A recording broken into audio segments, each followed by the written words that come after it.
Picnic on Clover Hill, written by Michelle Emerson, read by Beverly Chen.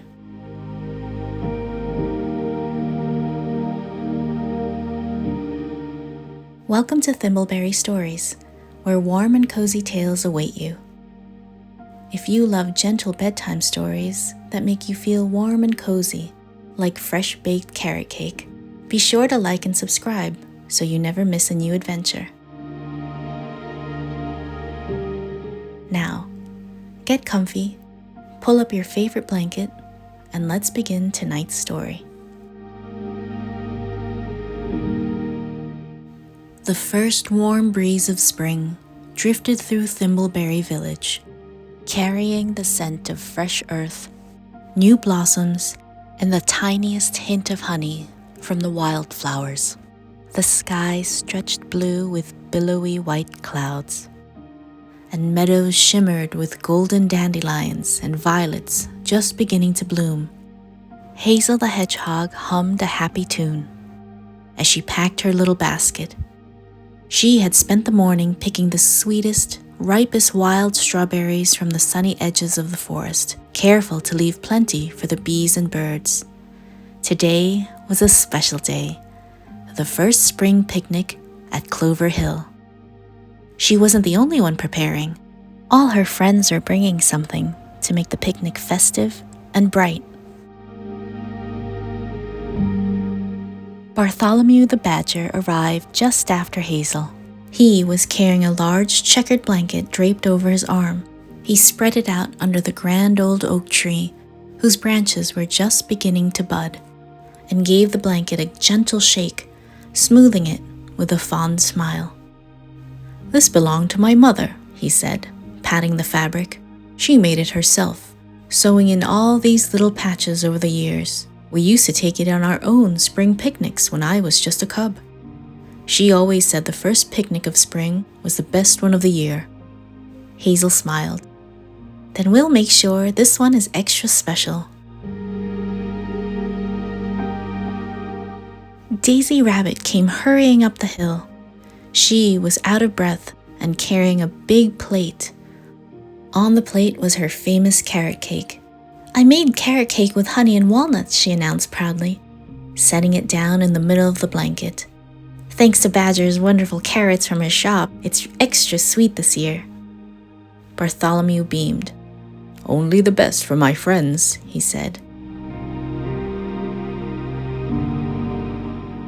From the bubbling stream, Ollie the Otter scampered up the hill, carrying a small woven basket filled with fiddleheads, still bright and green, curled up like tiny spirals.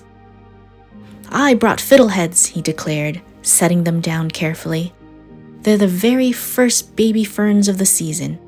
You only find them in early spring, and they taste a little like the forest waking up after a long sleep." He held one up to the light. "See how they're all curled? That's because they're still stretching toward the sun." Hazel and Daisy leaned in to look. "Spring in a basket," Daisy said warmly.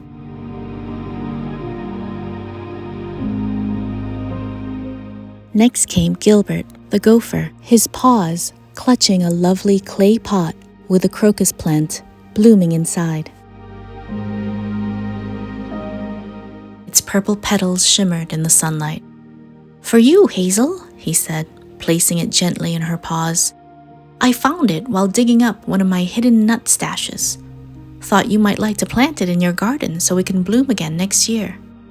"Oh, Gilbert," Hazel said, touched by the gift. "It's beautiful.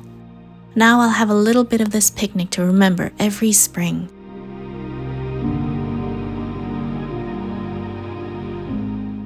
And last, but not least, Juniper the Squirrel bounded up the hill, her violin case strapped across her back. "No spring picnic is complete without music," she declared, pulling out her violin and plucking a few notes. Hazel clapped her paws together in delight.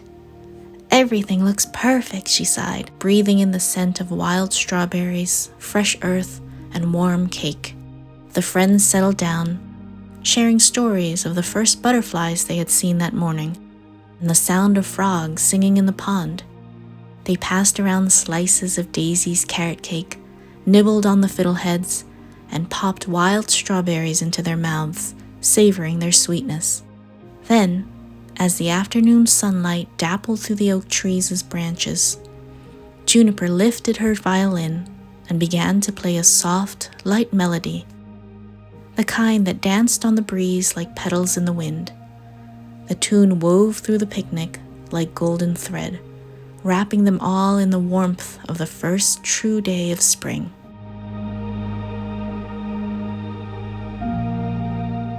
A soft spring drizzle began to fall, cool and gentle, making the world smell even fresher. Instead of running, the friends simply huddled together on the blanket, watching the raindrops glisten on the petals of Hazel's new crocus. And just as suddenly as it had come, the drizzle stopped, and the sun peeked back through the clouds. A beautiful rainbow arched over Thimbleberry village, stretching from the meadow to the hills.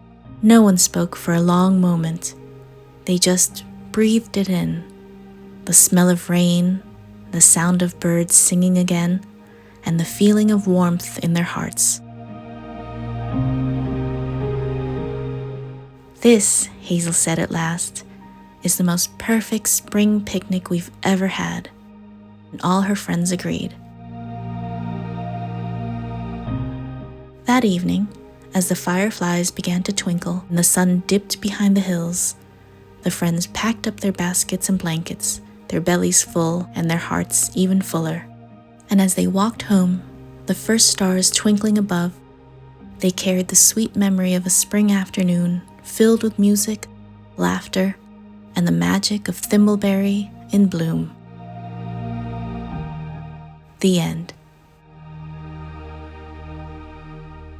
And now, dear listener, it's your turn to rest. Close your eyes, snuggle up, and let the stars twinkle just for you. Tomorrow will be a wonderful day, perhaps even an adventure of your own. Good night, little dreamer. Sleep well.